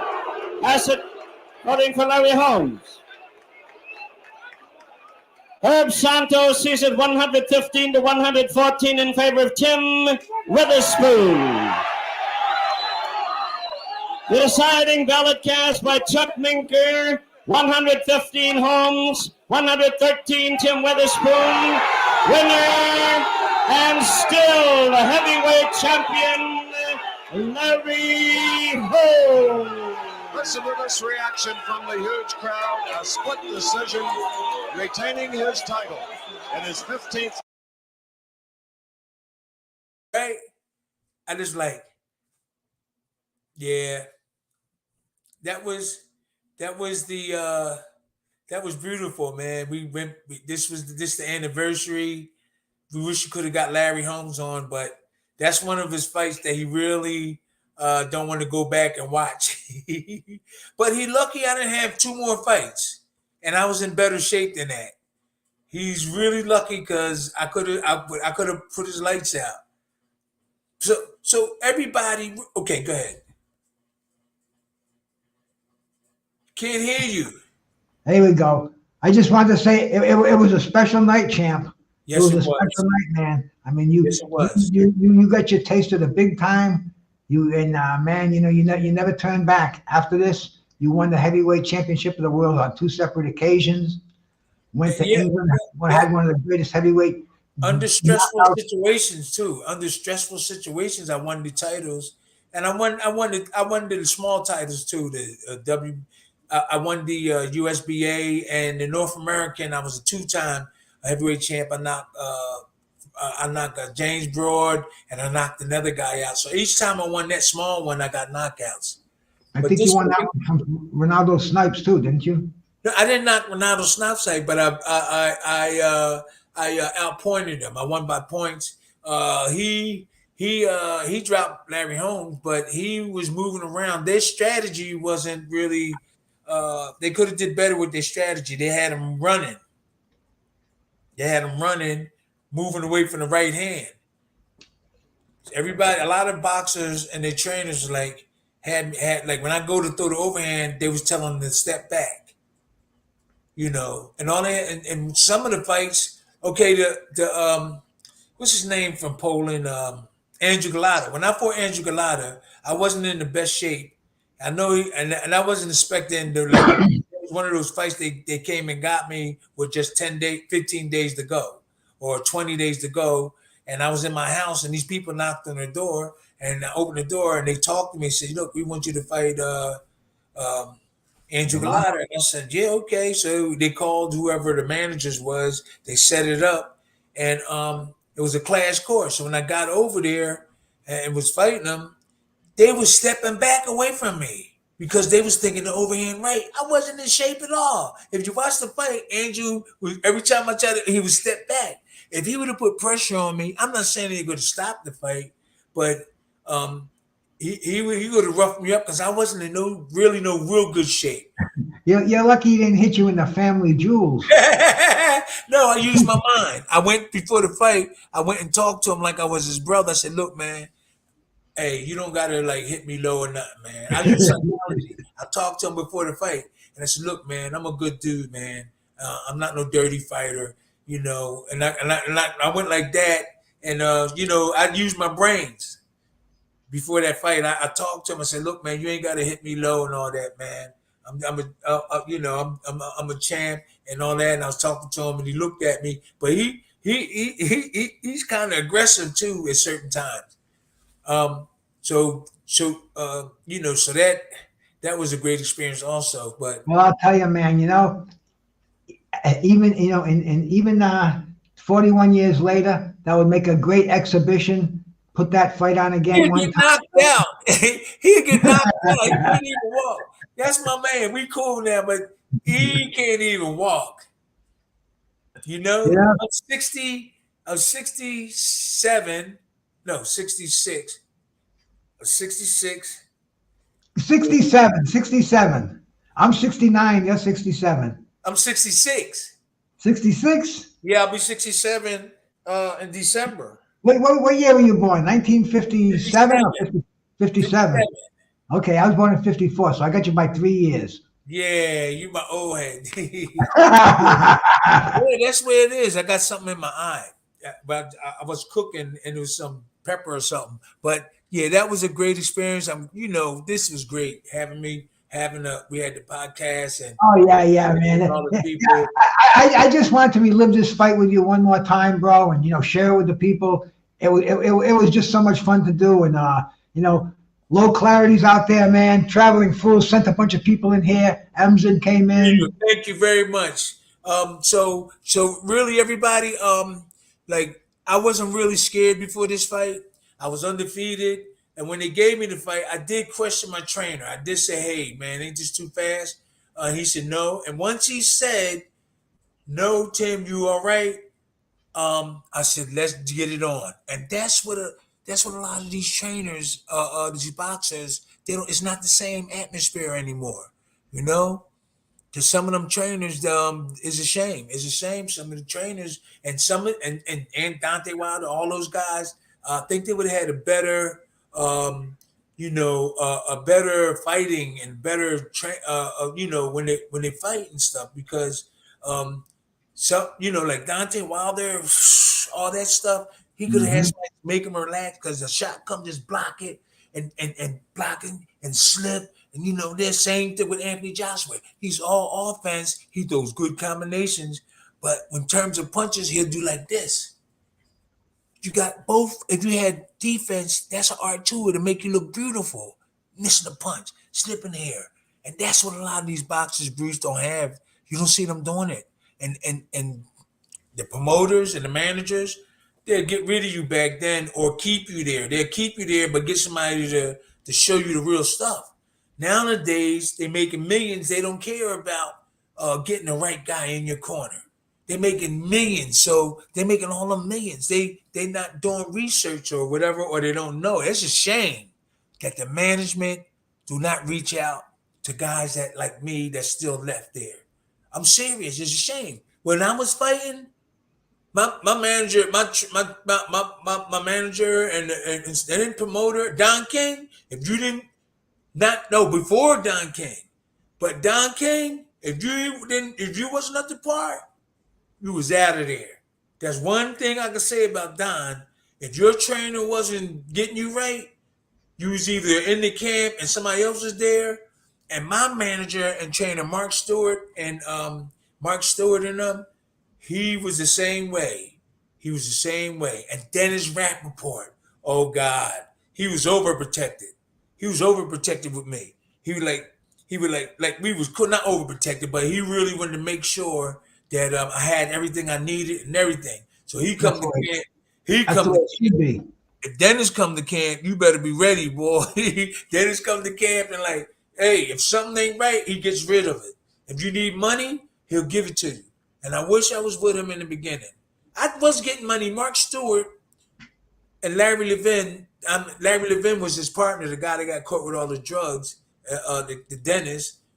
They did give me a lot of stuff, but they was more concerned, I think, about money and building up stuff. He was concerned about us, Mark Stewart, but Dennis really was. We're in a different world right now. These guys are making millions and millions of dollars. They don't care. What about the boxer's legacy, though? Well, that's the truth, because people don't realize in this fight, Tim Witherspoon's challenging Larry Holmes for the World Heavyweight Championship. He's making $225,000, and he's got to pay his own expenses. I mean, I think I went home with like 75,000 or something. Unbelievable, huh? I think Don did whatever he wanted to do. I had no say so we had to just take it and everything. Everything's good now. If anybody has any questions for the champ, man, we just went over the fight. Anybody has any quick questions before we go, bro? Bring them on up, and the champ will answer them. You're talking to boxing royalty in here, man. Rolling the Punches says, I wonder if Tim felt an extra confidence when Larry Holmes didn't want to eye him out during the touching of the gloves. I was surprised, really. I was surprised, but I knew that there was something wrong, or not something wrong. I just knew that I was like, I probably had the go ahead. Like, I was more into the fight than he was. He was kind of worried, and I had the feeling he was kind of worried. He was doing a lot of talking when he had the bodyguards out there, standing in the center of the ring in your underwear. He wasn't as tough a guy as he was then, huh? Hey, to me, that wasn't a hard fight. I'm telling you, that was an easy fight for some reason, and I give the credit to my trainer. One thing that he did that got them mad. Let me say y'all real quick, and Bruce know it. Okay, I'm in the dressing room, everybody, get my hands wrapped, right? So they had their guy over watching the hands, because you got to watch your opponent's hands, make sure they don't put no metal in there. I'm just joking or something like that, right? So Slim said, I'm gonna wait. I'm gonna let them wrap his hands, and then I'm gonna make them take it apart. Slim is smart. So we in our room, they wrapping our hands, and Slim not over there. So they wrap Larry Holmes' hands, right? So Slim said, "Oh, okay, thank you." And so he waited about 3 minutes. Then he walked over there. Larry Holmes' hand was wrapped. He said, "I wasn't here. You got to wrap them over again." He made them see all the different things that these certain trainers do. Slim was smart. And he taught me a lot of stuff. So Larry said, just as long as you black, you better never speak to me. He cussed Slim out and everything. But they had that mess with his head. They cut the wraps and he had to re-wrap. Ain't that good tactics? That's good, and it's funny too at the same time. He deliberately waited and then went over there and said, "No, I didn't see you. Unwrap those things." And they unwrapped it, and Slim, and here go Larry Holmes. Just as long as, and it's on video. He said, "As long as you black, you better never speak to me." That's what he said to Slim. Got Larry Holmes upset. Joey Foss, he wants to know, what does Tim think of a 58-year-old Mike Tyson returning? He's not really, that's okay. He's just having fun. I know there's fans out there that think it's a real thing. Believe me, the top 20 guys in boxing have beat Jake Paul. The top 20 are beat Jake Paul. So they're getting that money. And Tyson ain't even worried. Tyson could take him out in the first round if he want to. So there's a lot of people that don't know boxing that's like, oh, they're kind of skeptical. They're kind of like nervous. But me, I know what he's doing. I know what they're doing. Jake Paul can't mess with Tyson, even at that age. Do you think you could have a historic... Go ahead. MZ wants to know if you think you could have a historic trilogy with Larry. Well, he has to have a rematch first to have a trilogy, but a rematch in 1985 would have been great. Instead of Michael Spinks, Tim Witherspoon for the 49-0, that would have been fantastic. But that would have been. So, real quick, everybody, Larry Holmes, that's how the IBF, we said it before, was made, because guys like me and close to like me and the heavyweights were almost taking his title from him, and he wanted to reach Rocky Marciano record. So that's how the IBF was made. The IBF was made because Larry didn't want to fight no more guys like me on the WBC and the WBA. So him and Bob Lee created the IBF. What 1980s or 1890s or 1910 boxer would you fight? 1890s or 1910? We're going back to... He's really a historian. I don't know. I used to watch Jack Johnson and well, I'm gonna tell you this. In shape, because back then they ate good food. Everybody was muscles and in shape. It was hard times. Their skills are not like ours during this day. Slipping, they didn't slip, they just went like this. They just went like this, and they were strong though. They had natural strength and everything. So that would be the only thing I'd be worried about. But in terms of skills, no, I wouldn't be worried about that. Because all they did was this. Okay. Yep, okay. Now, no defense, go ahead. No, you're 100% right. Skill-wise, you'd kill them, but they had that barn strength, that farmyard strength. Yes. Tim Witherspoon versus David Tua. Whoa, David Tua, listen, I'm going to tell you. David Tua is a strong... I met him like a couple of times. I know him real good now, and we that is a hard fight. I'm not going to lie. That is a hard fight. I'll have to be in the best shape of my life. That dude is strong and he's tough, and he kind of like started doing the stuff like I was doing. I've been friends with him. I started being friends with him in the last 10 years. And when me and Shania see him, he always hugs Shania and stuff. But I'm going to tell you something. David Tua is nobody to mess with. I'm telling you, Ike Iwabuchi, he was strong. I think he was stronger. He was a little bit stronger than David, but David Tua was a better boxer, even though he lost the decision. Oh, right? What a fight that was! Yeah, he lost the decision, and but what David Tua did to Michael Mora, Oh yeah, David And, Stewart and leave you hanging. oh, David Stewart, boy, and he that did it. boy. He did it to Johnny Ruiz too. I know. I thought he killed him. Well, okay. So we were supposed to schedule to fight David Stewart, but he was only 210 pounds. So Lou Duva and them said no, because at that time I was hot. I Oh, will wow. remember. I do remember this. David Stewart was like 212, 213 pounds, and he was, and you know, he wasn't big like he was. But they turned the fight down. But when he got bigger with all that power and stuff like that, I was like, whoa, I was older. I got older and everything. I said, yeah, that'd be a real, hey, I would have to be in the best shape of my life to fight that dude. Shout out to Smoke Sessions. Shout out to Michael Johnson out there, my brother. Let's see, think man. David Stewart is I seen him training on the internet, and he come back, I do believe somebody in trouble. Tim Witherspoon versus Lennox Lewis as an exhibition. How would that go? I know. Oh, I know. I'm confident with anybody that I get in there with, because I know that if I make a mistake and get hit, is because I made that mistake. I know defense. I know how to keep my hands up, and I know how to block them punches. So, if I make a mistake, that was up. So, we were supposed to fight before also, but Lou Duva, I think, what happened? Lou Duva and they were scared of the skills. I'm telling you, Bruce. Mm-hmm. They were worried about the skills. I'm not saying Lennox Lewis didn't want to fight me, but something happened with that fight. But with those other guys, they were scared of the skills more than the person itself. They didn't want you to make them. They did not want you to make their protege look bad in the ring. Yeah, it was the skills that did it. Nobody's knocking out Tim Witherspoon. Give a damn. I don't remember getting. I got hit. Carter Truth hurt me. Who else?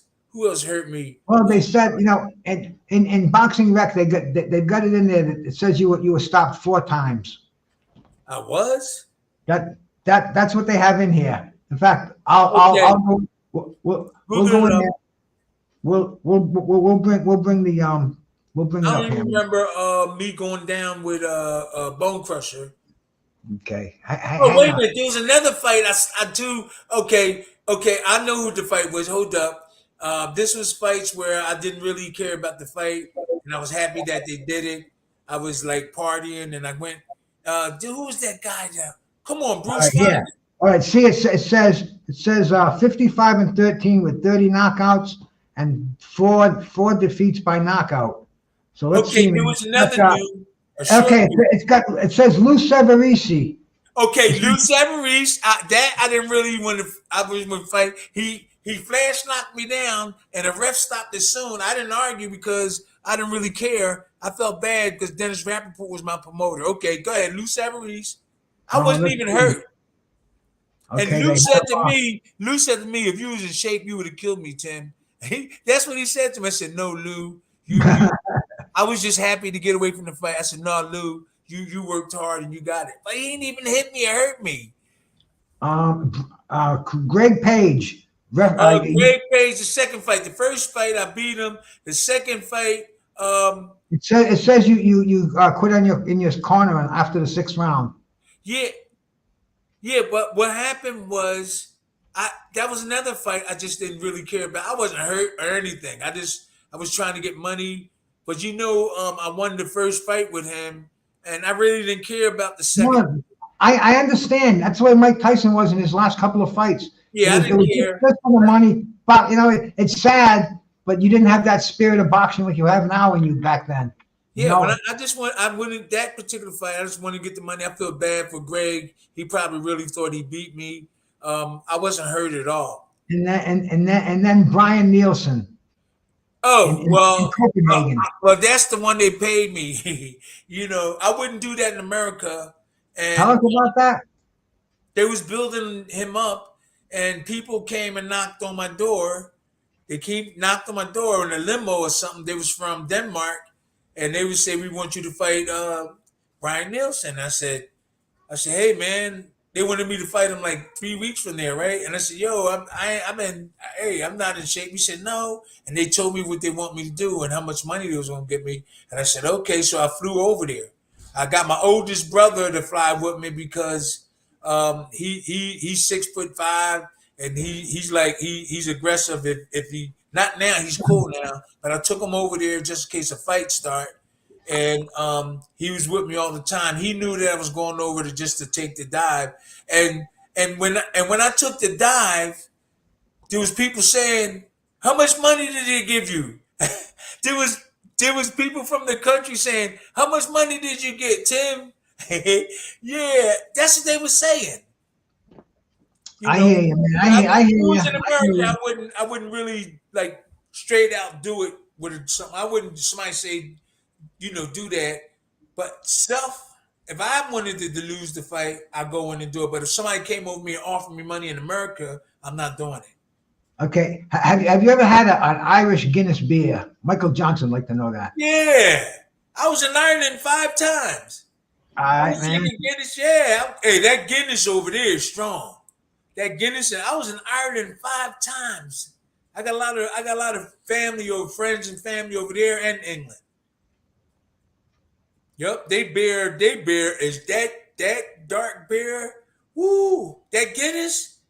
All you need is one glass. They water down the Guinness in America.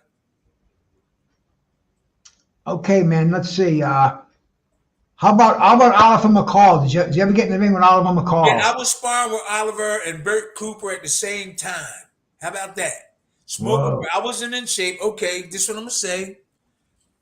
We was in Don King's camp, or we was in training, right?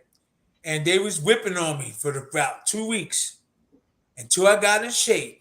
And when I got in shape, the tables turned. But before I was, I think it was they called me and I had to come into camp real fast and get in shape. So Bert Cooper and Oliver McCall, imagine having both of them as your spine. They was beating on me, but then after I got in shape, hey, the table turned. It turned, and I can handle myself. I can handle everything. It was cool. I had both of them. They got me in shape fast.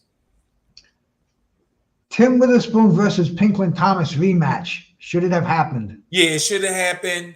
The first fight. At that time, Don King was really upset with me. I knew that he had it in for me during that Pinklin Thomas fight. So, even if I would have outpointed him, I wasn't going to get the fight because I knew that Don King, that he came in for that purpose, Pinky. He came in. I forgot who I was supposed to fight, but Don King and me and him wasn't in good terms, and I knew that I had to knock Pinky out to win.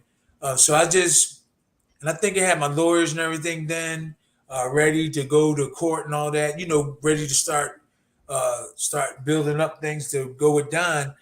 So that particular fight, I knew that he was bringing Pinklin in, and I don't think Pinklin won, but it was, I don't think. I think I won, or I won the fight.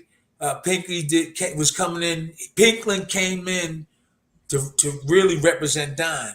I don't know if he knew it or not, but that's why Don. But I think I had stopped training too because me and Don King was feuding back and forth, and then they brought in Pinklin. I think I was supposed to fight somebody else, and then they brought in Pinklin. I think. Well, there was so many heavyweights that were back in the early 80s. He won with the jab. He won with the jab. He jabbed me, but that was it. He didn't really do nothing else. Pinklin Thomas. There was so many fights that could have been made back there. I mean, you fought Hall of Fame fighters. You got so many great fighters on your record. But guys like Michael Dokes, that would have been a great fight. Michael Dokes gunned you down, but if you hit him on the chin, he'll leave here. And Mike Weaver, that would have been a hell of a fight. Yeah. I would. So I had to be in really top shape to really, really. I mean, strength wise, Now, ability-wise, I was good, but what about strength-wise? I just didn't emphasize on the lifting weights, getting strong, and getting a sports medicine guy. Because it just started. It was like it was like weight around people, and then it just boom, all the sports medicine training. Evander Holyfield was one of the main guys that started with the sports medicine. So, and old time trainers didn't want you lifting weights, and so if I was in Evander Holyfield's shape, I'd be having like 20 mansions. I'm telling you, man. Tyson was in good shape. I wonder if Tim thinks Usyk could beat Mike Tyson, a prime Mike Tyson. No way. No way. I don't know. That must be a boxing fan that don't watch boxing. I don't want to disrespect you, but we love you. We love you. So no way, Tyson, a prime Tyson, take him out in the first round. Yeah. You heard it. Okay, well, you heard it, man. There we go. Nobody's going to argue with you on that one, bro. I always wanted to see Tim Witherspoon versus Tony Tucker. Oh, Tony, yeah, I'm good friends with him too. Tony, Tony was. I'm not gonna say he was basic. He fought Tyson and went the distance, right? He went the distance, and he survived on that. But I do believe he could have used a lot more skills. He did throw punches good, and he boxed real good. But sometimes you need just a little bit more to take the title from somebody, And I think he could have took the title. Oh, he was a champ. He was IBF champ. Oh, IBF. Yeah, that's Mike Tyson took the belt from him. Okay. Yeah, Tony was tough. So I used to be with Tony in camp. He was a really nice guy. I saw the way he boxed and everything. And a lot of those guys don't have defense. They don't have defense. He tightened his defense up, but then he loosens up a lot. And when some punches come, it seemed like he couldn't block, all of the punches and stuff, or majority of them. But he was tall, and he didn't have to be. Oh, man. What's this? Hey, I just got a $50 super chat from Michael Johnson, man. Man, thank you so much. Yes, Mr. Johnson's boxing. Thank you so much, man. I'm going to give half of it to Terrible Tim. We appreciate it. You serious? Yeah, man. Okay. Hey, people appreciate this, and we're going to split it right down the middle, my brother. All right, thanks. So, Michael Johnson, thank you so much, man. And we got another question here, man. You sure Michael Johnson not down in Washington D.C.? He's down in Florida, down in Florida, living the good life, man. Okay. Man, wow, that's so cool. I never expect people to give me money when I do this, and when I get $50, wow, Tim, that's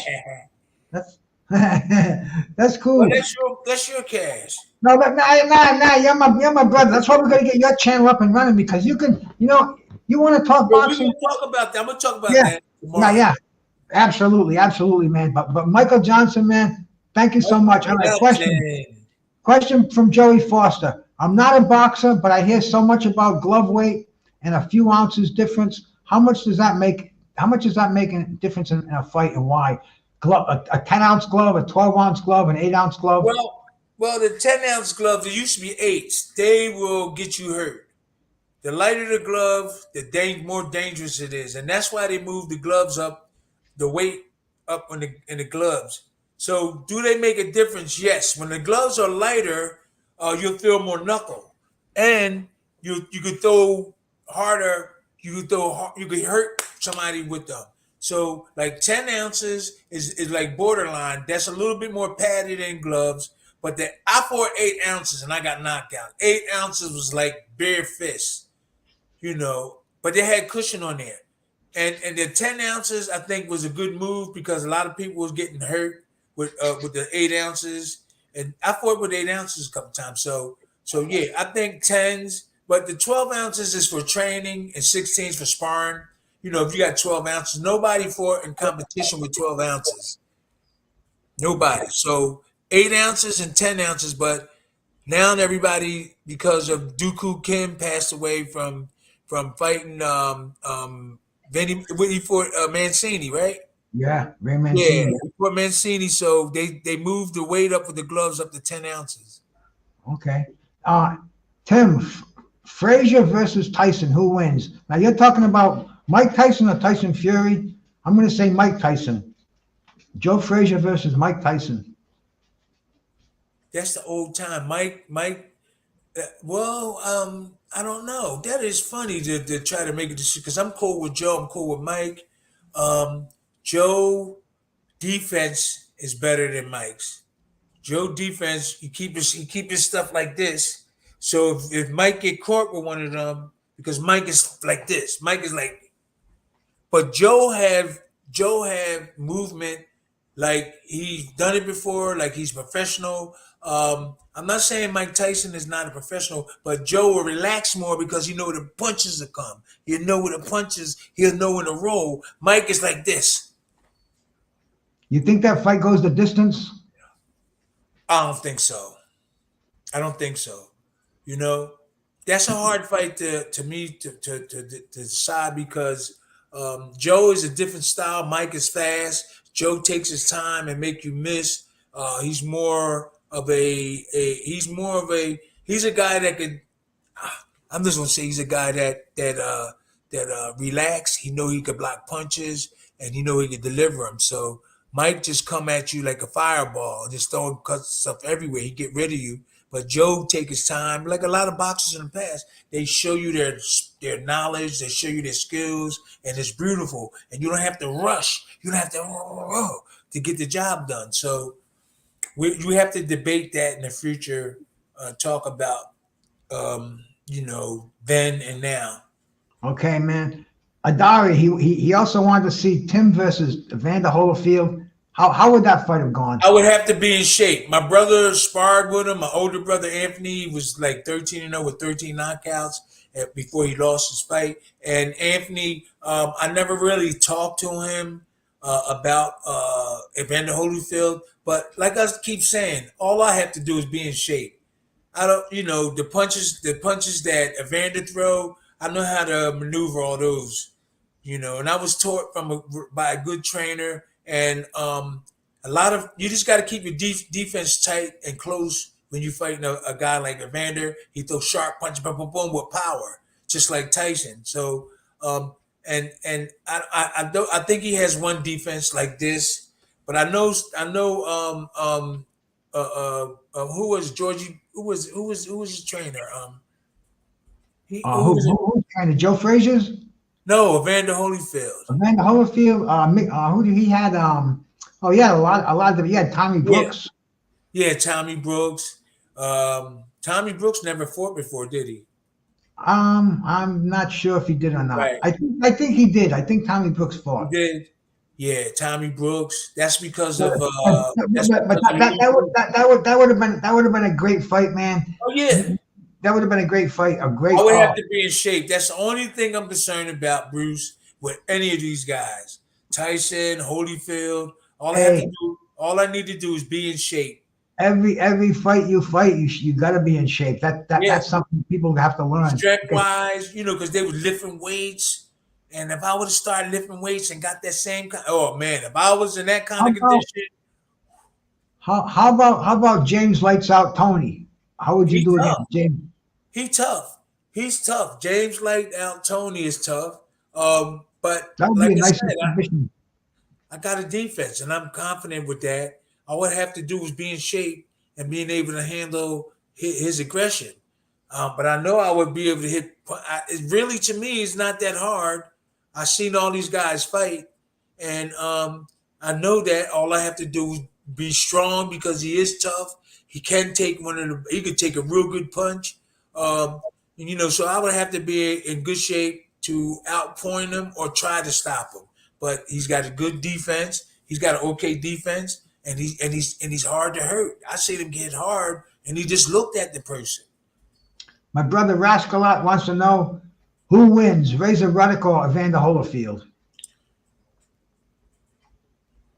They didn't fight, did they? No. Yes, they did. Wait a minute. No. Holyfield didn't fight. He never fought Razor Ruddock. Oh, Razor Ruddock.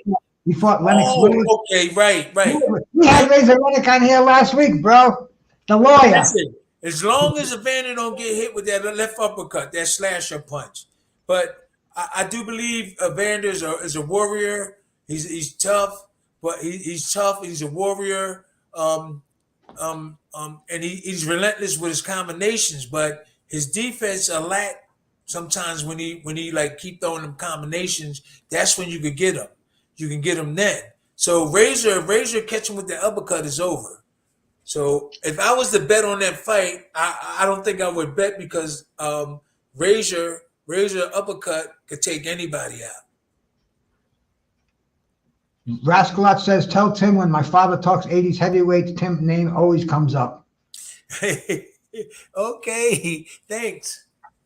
Look how good Burt Cooper did against Holyfield. So, I know. Hey, damn. Hey, we got another super chat. KO Boxing News, man. Shout out to my brother, KO Boxing News. $20 super chat, my brother.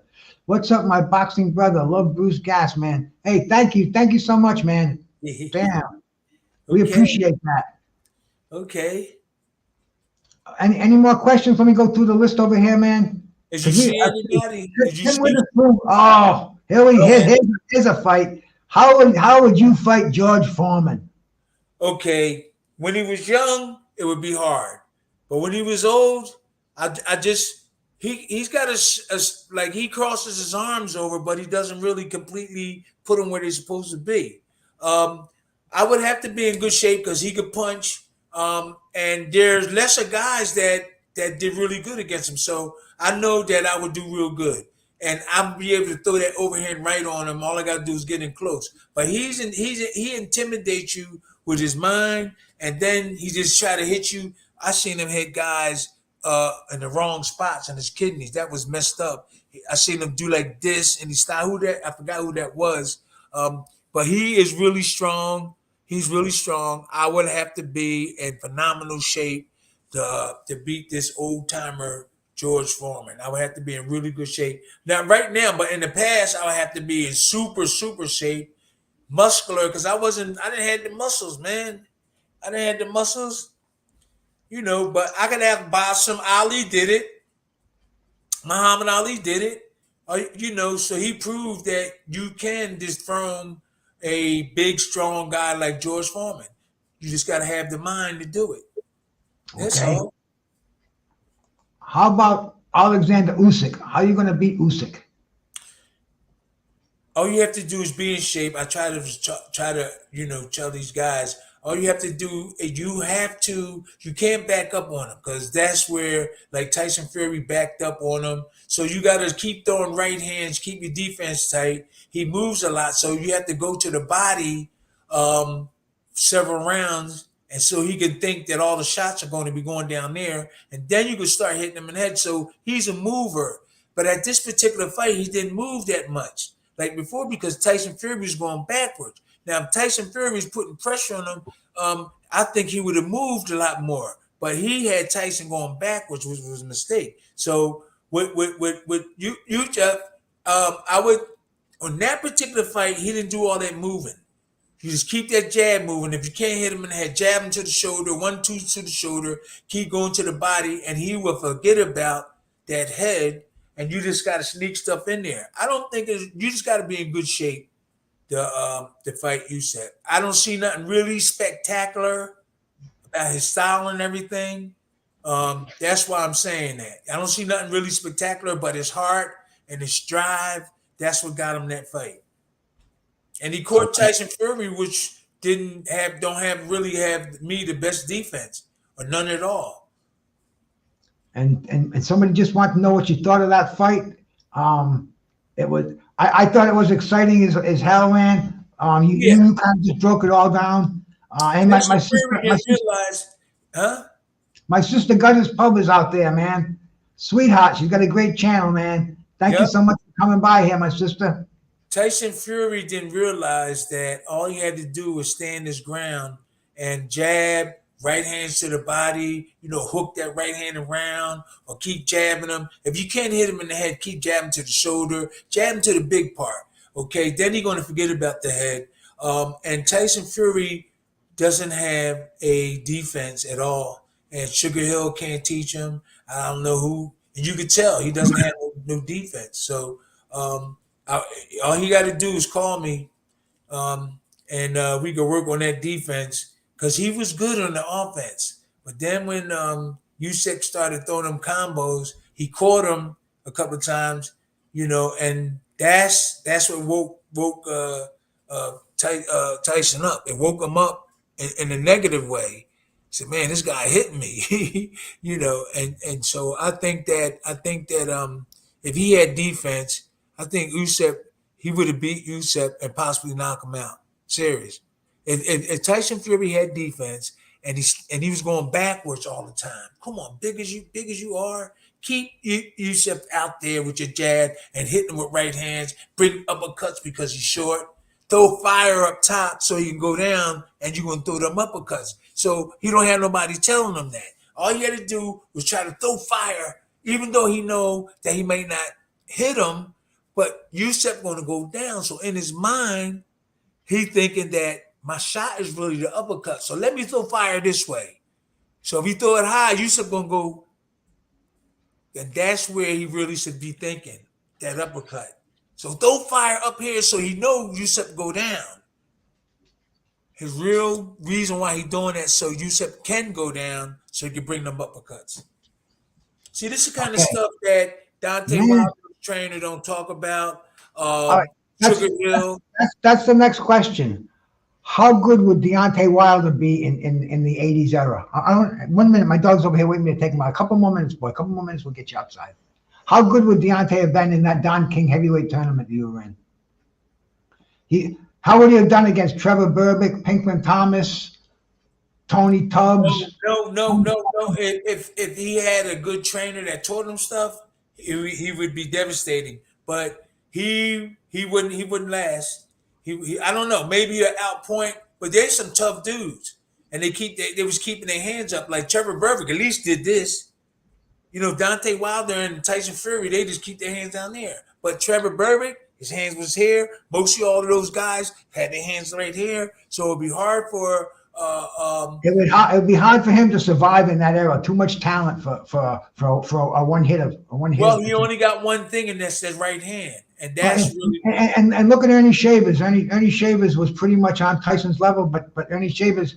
He never got a belt. He didn't have the chin. He didn't have the one of the hardest boxers one of the hardest hitting boxers in boxing history. All right, man. Let me get through the last couple of questions here, brother. Okay. Okay, man. What crowd arena has given you the most excitement?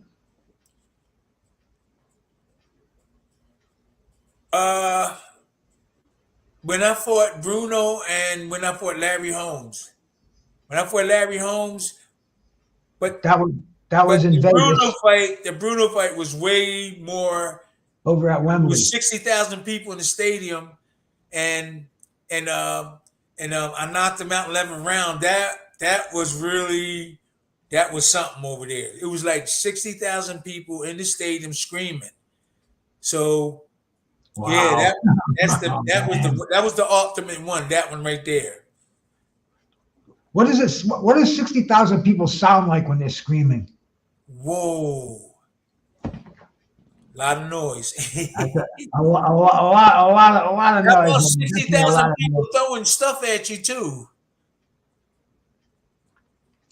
All right, man. Let's see, man. One more. Let's see. Tim Witherspoon. Can heavyweight boxing be popular? Can heavyweight boxing be popular as NFL, basketball, and baseball? Like if it was properly in America. Wow, what a question. Well, he wants to know if boxing can be as popular as it was back in the day when it was baseball, horse racing, boxing, then football, basketball now. But will boxing ever be as popular as it once was? I don't know. They got good boxers coming out nowadays, but it's not really. You never know. It seems like to me it did die down. All the old trainers passed away with their knowledge. That hurts a little bit because you don't And see. you know, there's so much to see right now. It's not like there's those 5 sports anymore. We got the internet. We can watch skiing any time of the day. We can watch people throw darts. We can watch golf. You can watch tennis. You can watch MMA, wrestling, anything. It's like, you know, there's just so much to do that boxing has to get some kind of spark. This weekend was great. We got some great fights coming on next weekend. We got Catterall and Josh Taylor. Boxing is where it's at, brother. Hey, listen, man. Okay. Hey, bro, I'm gonna let you go. I know you're looking kind of tired there, man. I'm looking kind of tired. I want to get a good night's sleep. Yeah, but is everybody satisfied? Is everybody satisfied? Oh yeah. Hey man, any more questions out there, man? Because you know, we've been on there for about almost 2 hours. It's been awesome, man. We're simply going to come on and enjoy the fight. How come Andre said Tim Witherspoon, very good footwork movement. Which one is that? And defense. Andre with Adari. Adari, yeah. Well, see, when they say footwork, I get confused. I do have certain footworks, but I don't know. A lot of these trainers, they be saying footwork, and none of my trainers never said nothing about footwork. So it could be meaning the same thing, but multiple movements with your feet. That's what I'm thinking. But we didn't do that. Ali did multiple movements with his feet, but we just put our feet in certain areas and then move, you know, shift here, shift there, step here, step there, deliver the punch. That could be like footwork also, yeah. You know. Hey, shout out to my sister, the lovely La Jessica in here, man. I see Jessica all the types. Hey Tim, ain't nothing like a beautiful lady that loves boxing. Isn't that right, bro? Yeah, that's true. Yeah, that's true. Yeah. World Combat Sports in here. I didn't even see him come in, man. He snuck in here, man. Shout out to my brother, World Combat Sports. Yeah, there he is, man. There he is. Yep, you know it, man. You know, so something about talking to Tim. I like to get up here. We talk boxing. I say we're only going to do this fight, and all of a sudden we start asking questions. Everything clicks in nice. We get a nice little show put together, and like I said, Tim, I'm going to talk to you tomorrow. We're gonna get your channel back and running again, man. Yeah, I will talk to you about that. I'll talk. All right, man. Yep, we're gonna get it rolling. But I would like to thank everybody for tuning in to Bruce Gash's show. Our show about I'm at 41 years. With it's been since the Larry Holmes fight. 41 years for the day. Larry Holmes is a great champion with a big heart and courage and everything. And I'm just really pleased to be a part of boxing history. You know, I can't believe it that I'm still pinching myself. Ow, that hurt. Okay, thank you, everybody. Appreciate it. I appreciate it. All right, man. I'll talk to you tomorrow, okay? Yeah, absolutely. Thank you all so much. I'm out of here too, man. Peace.